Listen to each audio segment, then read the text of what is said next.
په ایران کې د سلګونو افغانانو ټولوژنې ته د لر او بر افغان مشرانو شدید غبرګونونه.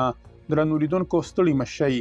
حنیف اتمر د افغانانو د وژل کېدو د پیښې په تړاو له ایران نه د بشپړې پلټنې غوښتنه کړې ده. اتمر ډیروي لومړی اړینه ده چې ایرانی چارواکي د دغې ناوړه پیښې په تړاو د ټولو اړخونو یوه بشپړه او هر اړخیزه څېړنه وکړي. همداراز قربانیانو او ټپیانو ته د اړینه پاملرنه او د څېړنو د موندنو له مخې دې د عدالت ټینګښت لپاره هڅې وشي.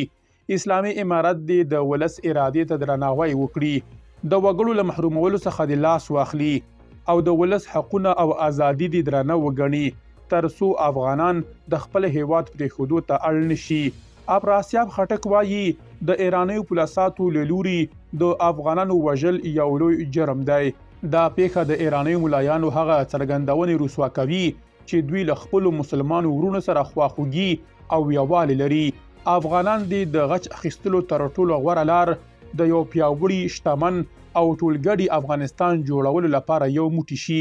شاپور حسنزوی د ایرانیو پولیساتو لخوا د افغانانو پر وژلو او د اسلامي امارت پر چوپتیا سخت غبرګون ښودلی. نوموړی د اسلامي امارت مشرانو په تیره د امیر خان متقي په مخاطبولو سره وایي که یې زوی یا ورور پکې وژل شوی وای نو سفیر به یې احضاراوه.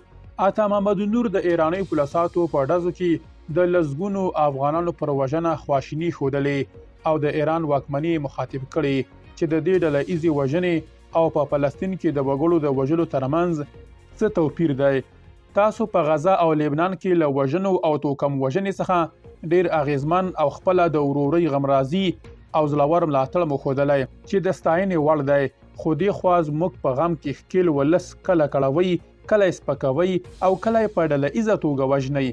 افغانان به په همدلۍ او مقابل درک سره سولې ته ورسیږي او له دې غمونکي وضعیت څخه به ووځي. درنو لیدونکو له ملتیا مو مننه.